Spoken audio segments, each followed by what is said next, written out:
বন্ধুরা, আসসালামু আলাইকুম। আমি আজকে দুপুরবেলা ভুনা খিচুড়ি রান্না করব, তাই ভাবলাম আপনাদের সাথে একটু শেয়ার করি।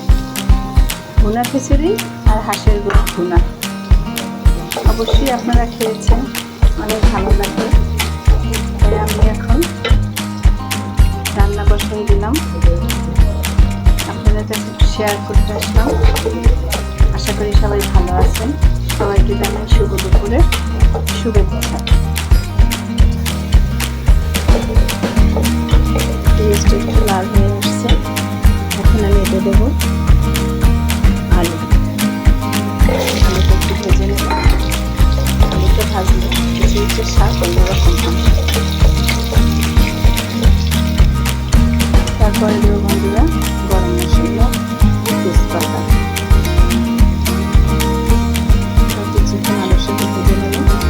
সামান্য একটু লবণ দিয়ে দেবো যেন আলুর ভিতরে লবণটা ঢোকে। সামান্য একটু লবণ না দিলে আলুর ভিতরে কিন্তু ঢুকবে না। আমার আলুটা ভাজা হয়ে গেছে, এখন আমি দেবো গরম মশলা, আদা এবং রসুন বাটা। সব মশলা অ্যাড করে রেখেছি, এখন সব মশলাগুলো দিয়ে দেবো। সামান্য একটু পানি দিয়ে দেবো, মশলাটা তুলে দিতে পারবো। দেখেন বন্ধুরা, আমার মশলাটা প্রায় হয়ে গেছে, উপরে তেল চলে এসছে। এখন আমি এটার ভিতরে চাল এবং ডাল দিয়ে দেবো। খিচুড়িটা বসানো হয়ে গেছে। দেখেন বন্ধুরা, দেখেন আমার খিচুড়ি রান্না শেষ হয়ে গেছে।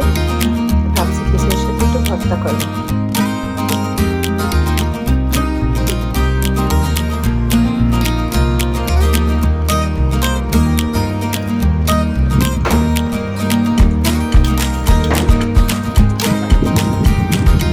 হ্যালো বন্ধুরা, আসসালামু আলাইকুম।